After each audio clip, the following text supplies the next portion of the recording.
Good morning, everyone. Virgo Triad here. It is February 22nd, 2018, and I hope everyone is having a good week.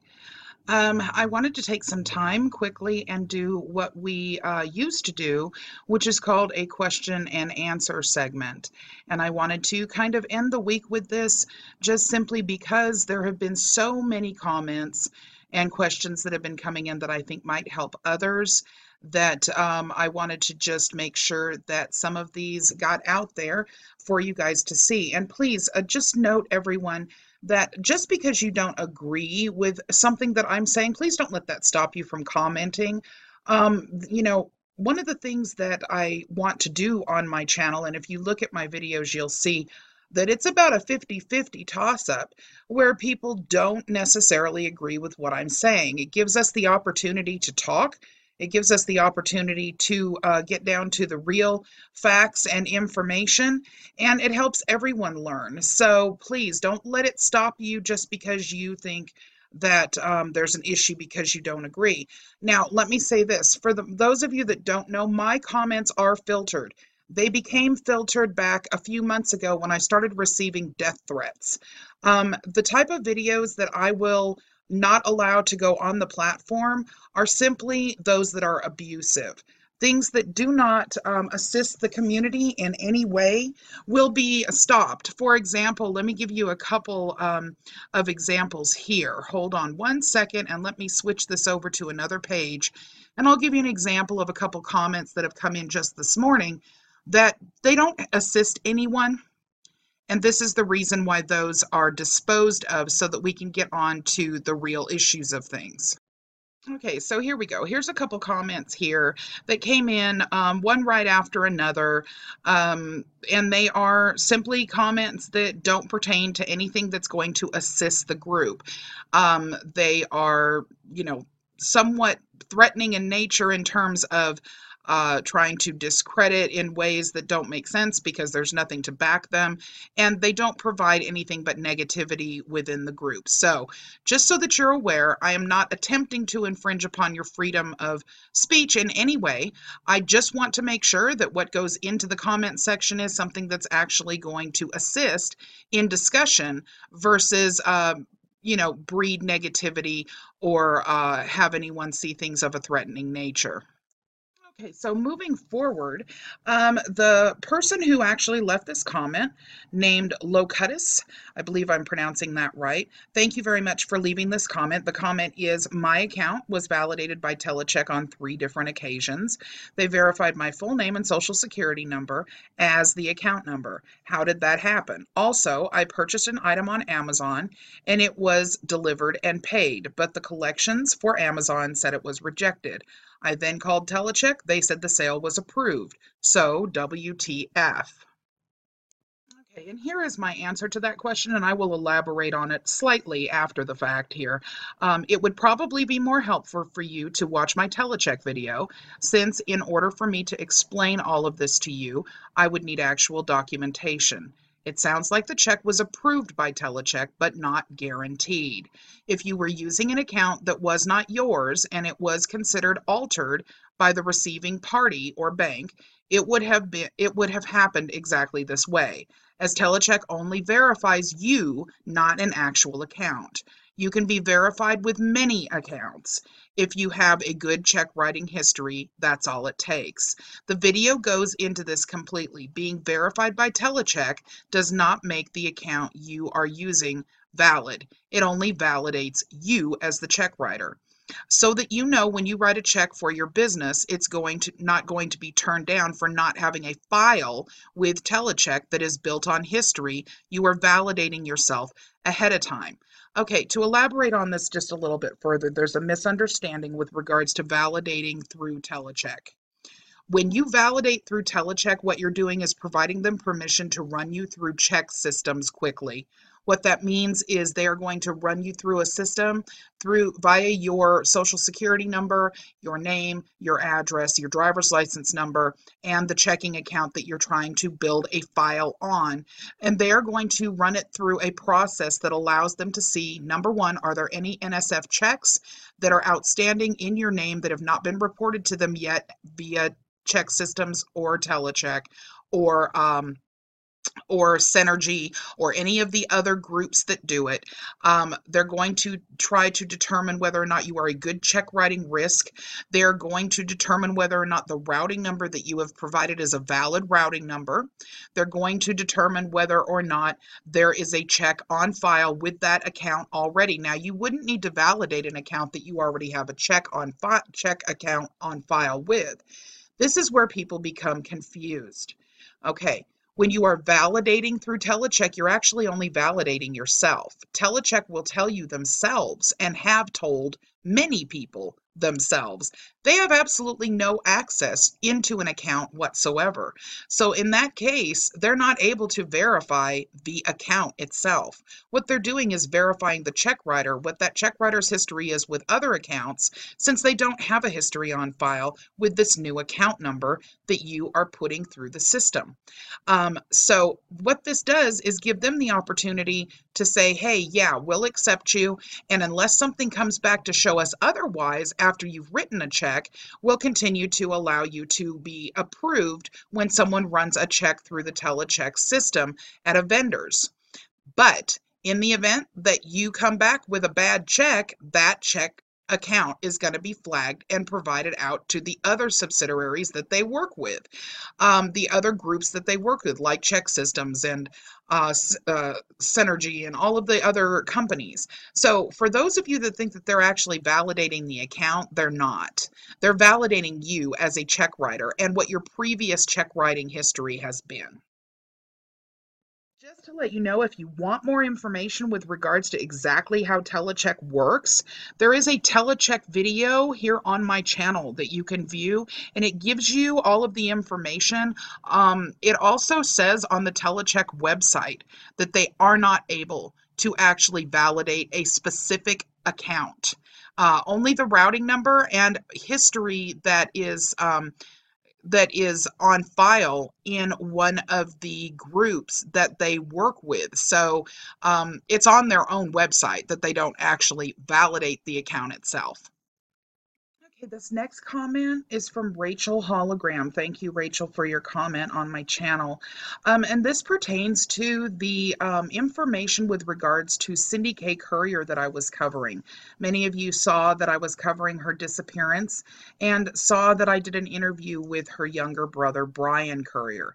I just want to go ahead and address this because I've had many people popping up with questions with regards to this. And her comment says, my brother would say exactly the same thing about me because he is who wants the limelight and has manipulated many people about me. Now, see, I understand that that is a scenario in many families, and I understand that that's a big possibility. All of us have those in our families that we're not close to, that are subject to stabbing us in the back when we're not looking. If it had only been for the fact that Brian came forward with this information with regards to Cindy that's in the videos, I would never have actually taken the interview if it had only been that purpose.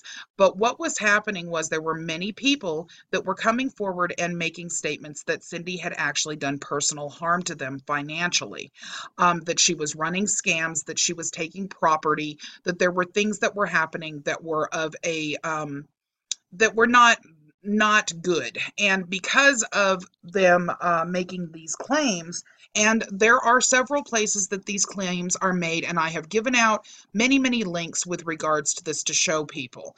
And I just keep getting more questions with regards to that.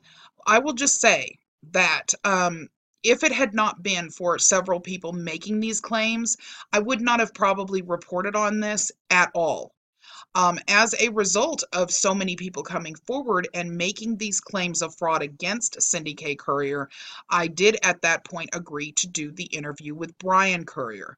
I did vet Brian to ensure that he really was her brother, and I was provided with lots of information, not only from him, but also other family members that can attest to the fact that not only is Brian really her brother, but also that what Brian was saying is accurate in his interview, and also that what the other individuals have come forward with, they are all backing one another up with that information. Now, I am not going to say much more on this because it has worn itself out to a point where it just doesn't make any sense. Providing links to literally every single person that puts a comment on here doesn't make sense. The links are all over the comments where you can locate information where people have made these claims. The website itself that is listed in the particular video that's called Update Cindy K. Courier's Disappearance has the website where a lot of these claims are made.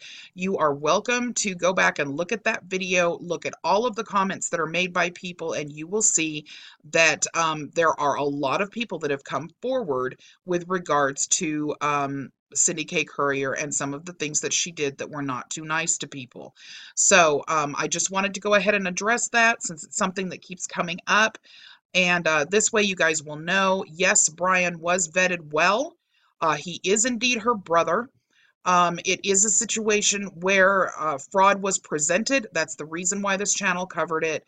And that's pretty much the end of the story there. Any additional information that I find out with regards to Cindy or anything that comes up, I have already agreed for those of you that want to know of anything that she's posted or anything of that sort, I will go ahead and post it up for you. At this point in time, there is nothing new that I know with regards to Cindy K. Courier. All right, and this next comment is from Pastimes. Thank you, Pastimes, for posting on my channel. And Pastimes says they are absolutely right. The Treasury Direct don't know anything and has nothing to do with the birth certificate redemption. The Department of the Treasury is where people have to send their paperwork, but in order to get access, you have to become sovereign first. Follow Anna Von Reitz. She explains everything on her website. Some of the steps are withdrawing your consent to pay income tax. Most people don't even know that there is no law to pay income tax. Cancel your voter registration. File an act of expatriation from the corporation and repatriation to the organic land and its people.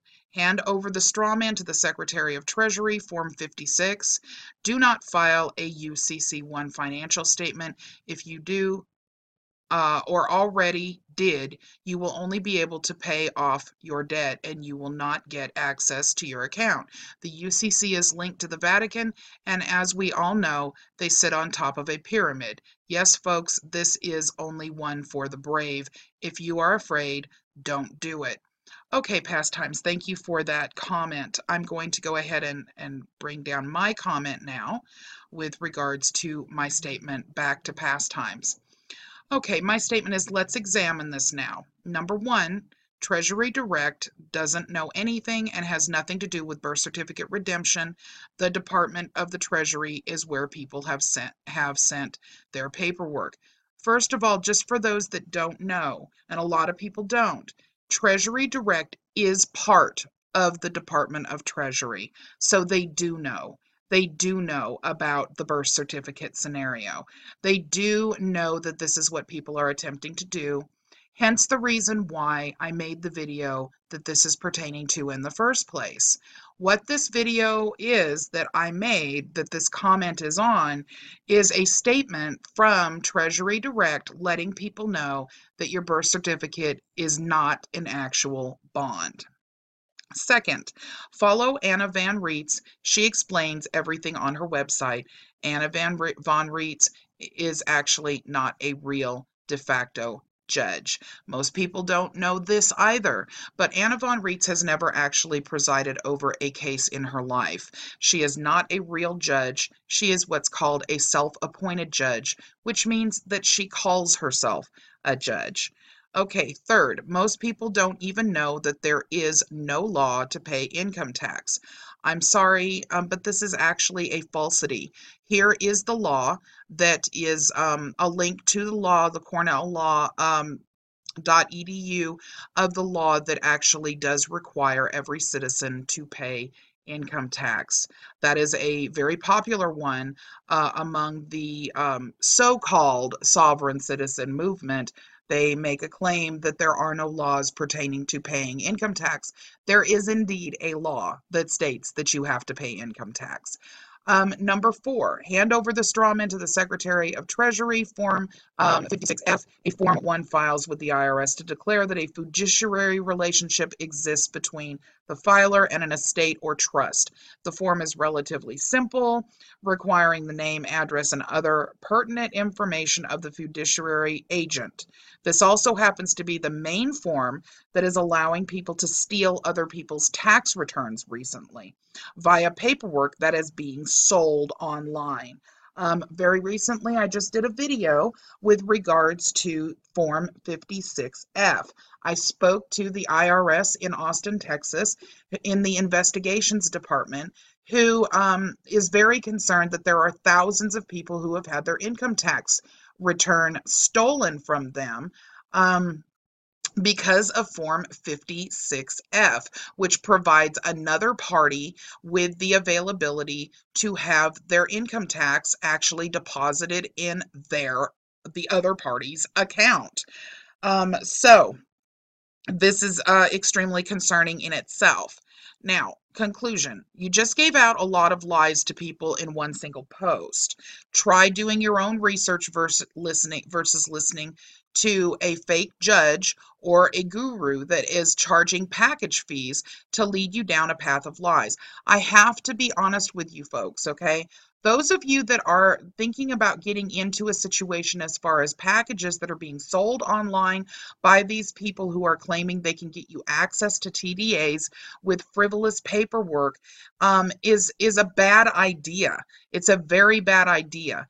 It could potentially get you in trouble, but at the very least, it's going to stick you with a bunch of fees that you would need to pay in order to have your birth certificate authenticated and all kinds of other things that you would need to file, which could potentially cause you problems in the long run with more than just, for example, denouncing your actual citizenship within the United States, but several other things that can be a problem. Now, the UCC, I want to adjust this a little bit too, because the UCC being linked to the Vatican actually isn't true either.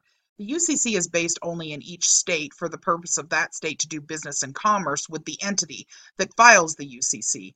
Moreover, the UCC code is different in each individual state. It is not part of the federal system. It doesn't exist in the federal system. So with that being said, that discredits a whole lot of what's being actually pushed forth here by these gurus selling these packages. They're making claims that it's part of the federal system, and in reality, it has nothing to do with the federal system in the manner that they're speaking of. So I think that that's enough with this comment, but I wanted to let you guys know that if this is what you're being told by any other channels, it needs to throw up some red flags for you pretty quickly. Some of the inconsistencies that are within the comment, I know are things that are being told, and it doesn't necessarily mean that I feel that Pastimes is at fault here. I think Pastimes is doing research via YouTube videos, and it needs to be done via law library. This way you know whether what you're being told is accurate or not, because, for example, the scenario with not filing taxes because there's no law against it, that's absolutely 100% not true and would be verifiable to you very quickly by just using the link that I sent to you. But in addition to that, if you were actually sitting in a law library, you could get even further into that conspiracy and how it might have even come about. See, what these folks tend to use on you guys is what's called, or what's loosely called, pseudo law, which means that a portion of it is true and a portion of it is fictitious. And so it makes it sound plausible for what it is that they're trying to push. Okay, the next comment that we're going to go over is by Eli and Dino, and I want to thank Eli for commenting on my channel and also for being so incredibly supportive in this post. And he says, quick question, Virgo, good morning, and thank you for your kind response. What was the deal, or what is the deal with April Lejeune? Can you share something with me about her business and what she is promoting? Thanks. We love you, Virgo. Keep sending us the love. First of all, let me say thank you so much for the support and the very kind words. It's very much appreciated in a very thankless position that I have at the moment because I tend to be on the outside of where people want to believe. The majority of people that are following these groups that are pushing these packages really have them very convinced. And that's, of course, their job if they want to sell these packages. But it comes back to me very negatively quite frequently, as you have seen in my comments that I just showed you, which is the reason why my comments are filtered in the first place. But let me go ahead and provide the answer for you that I am aware of with regards to Miss April Lejeune. Okay, so here's my answer to that, Eli. April, from what I have been able to view, is promoting a sovereign citizen belief based on information given to her by Anna von Reitz. As I have noticed, she quotes her often. First, Anna van Reitz is not a real de facto judge. She is what's called a self-appointed judge. She has never been a part of the judicial courts in Alaska or anywhere else and has never presided over a case in her lifetime. Second, April is selling a package with paperwork that is copied largely from the IUV website and drafted via Heather and Tucci Giraffe. As a matter of fact, this information is on April's TDAaccount.com website, and you will see that it actually matches Heather and Tucci Giraffe's information in a lot of places.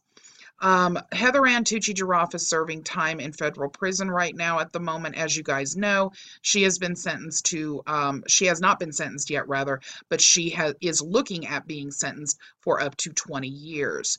As you may be aware already, these accounts they are claiming to be able to access do not exist, although many of you guys, I realize, are not aware, and that's the reason I'm reading this.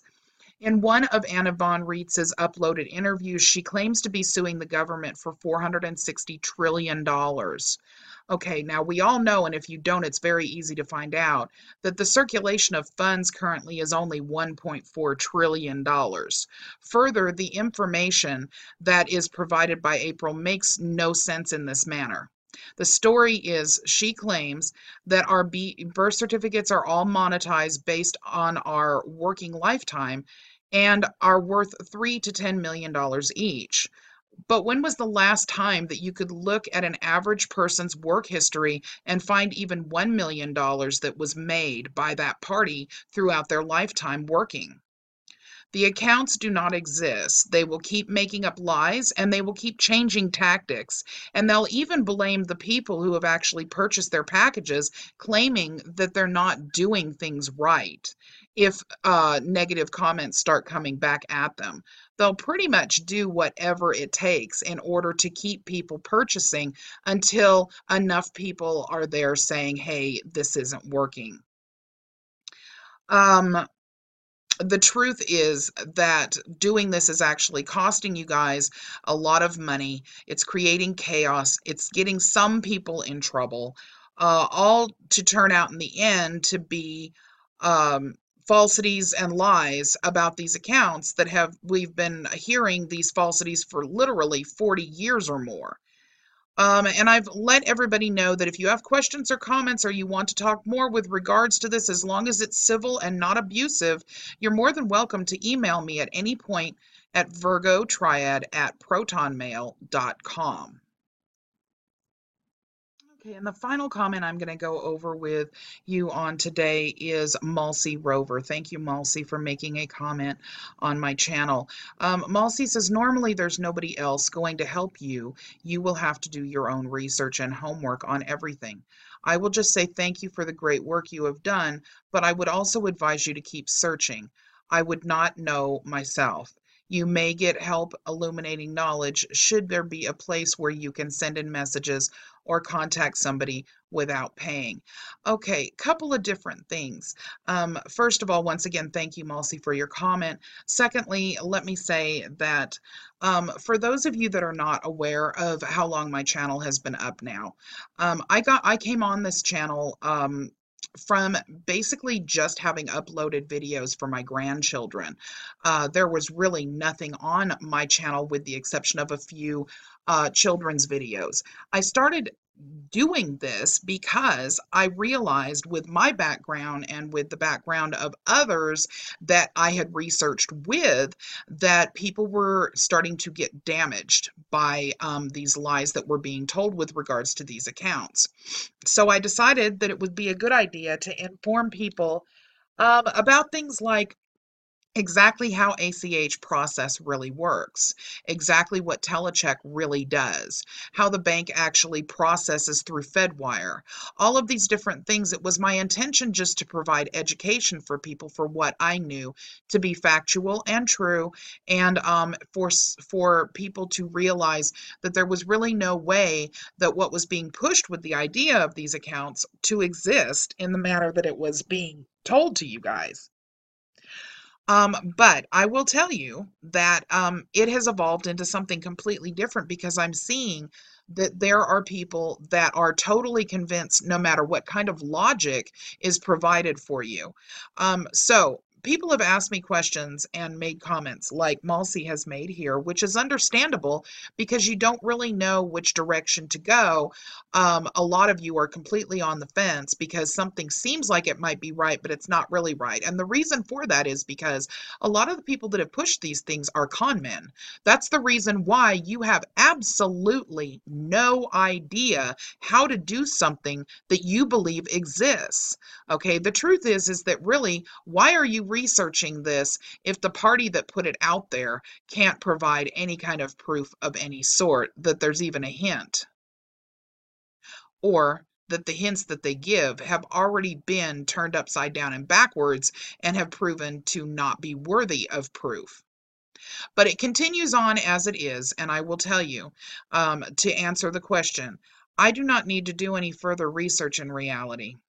I've done 7 solid months of sometimes up to 16 to 18 hours a day of research alongside a lot of very educated people and people who have actually been on the inside of these areas well enough to know whether these accounts would exist or not. The fact is that I have done research alongside an attorney that has been practicing for more than 20 years. I have done research alongside a financial analyst who has been practicing for more than 30 years. I have done research alongside a mortgage specialist who has been practicing for longer than 20 years. I have been doing research alongside another attorney who has been practicing more than 30 years, who is well versed in the UCC commercial code, and does actually provide other entities, regular commercial entities, with UCC filings on a regular basis. So there's nothing that you're going to be able to tell this party that they don't already know about the UCC for each state. There's nothing that's going to be able to convince a party that is that well versed with the UCC that UCC is federal, when indeed it's actually state. My concern here is that at the end of the day, what all of us came down to at the bottom of the research was that this is a scam that has actually over and over again been used multiple times. It started back in the 60s and it has continued to come up every few years ever since then. This is the first time that it's ever been used having to do with ACH processes electronically. But prior to this, it was done with site drafts and checking accounts that were falsified in order to have routing numbers and account numbers that were not factual. You've seen this ACH thing take many different twists and turns. The first one was that it was supposedly supposed to be the red number on the back of your Social Security card that was used. And now that seems to have been largely forgotten by a lot of the people who comment on my channel, and they're making claims that they've used their actual Social Security number. Why is that? Because it was another avenue for the gurus to make claims on, just like the lies and claims that they made about the Fidelity and the Treasury Direct and the GMEI calculators. For those of you that want more information with regards to supposedly finding your social security number and information and bonds on either Treasury Direct, Fidelity, or the GMEI indexing calculators, please take a look at my previous videos that are addressed with regards to those things. It's eye-opening. You will see exactly how you were tricked in that manner.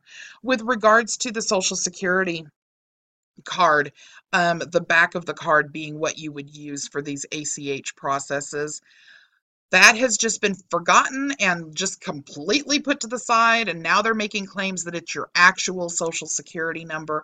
I mean, it's one thing after another, folks. One thing after another. We've gone from secured party creditor and UCC1 to, A4V promissory notes that are backed by nothing. In reality, an A4V promissory note, if written by an individual, whether they hold a UCC1 or not, if there is not financial backing for that A4V, if there's not a linked-in account that is used for that A4V that is actually an account that backs it financially, that is no longer an A4V. Now that is not a promissory note, excuse me. Now what that is actually just simply an IOU. No different than me literally writing out to you, I owe you $10 that you provided to me for lunch. I know this is something that everyone wants to believe in, but unfortunately it doesn't exist. And the more time that goes by and the more people that are realizing this, I encourage you to please help. Help to get the word out there. I see a lot of you making comments on the different people who are providing packages and making claims that they do exist, and you're trying to get people to understand. And it gets very frustrating because this is something that people want to believe very badly, even though it doesn't make logical sense. They're not thinking it through all the way, and a lot of times you're finding people that actually have been damaged and hurt by the government, and that I understand too. So, they're capable of anything. You know what? Guess what, guys? They are really capable of anything. The problem is that we're not handling this in the right way. The way that these people want you to handle this is by fighting fraud with fraud. That isn't going to get us anywhere. We actually are going to have to use their own system against them in order to get anywhere, in order to change anything for the good of people. Because if you try and fight fraud with fraud, guess what? You're the one who's going to be pinned as the fraudulent party. And with that being said, that's exactly what happened with Heather Ann Tucci-Giraffe, exactly what happened with Randy Keith Bean, and many others that are now in prison because of attempting to try and fight fraud with fraud. So, with that being said, maybe we need to start looking at this in a very different way. Maybe we need to start looking at the possibility of all working together in a manner that's going to actually allow us to make real change for real people in a manner that will stick, that will stay. Let's think about that instead of battling each other so much, instead of continuing to move forward with, trying to squeeze every dime out of your neighbor, because it's all about you, for those of you that are selling packages that you know darn well are not going to work in the end. When this all plays out at the end, you guys are going to unfortunately see that doing things the right way is really the only way to handle what we don't like about the government. You cannot handle it from the standpoint of creating bogus paperwork or trying to manufacture lies that really don't exist. There's enough that does exist that it warrants for us to take notice and start taking action in the right way, in a legal way that keeps everyone safe, but yet can make real change. And I hope that message is heard. And with that, I hope everyone has a wonderful week and weekend. I won't be back until next week. So I'll see you guys then. Take care.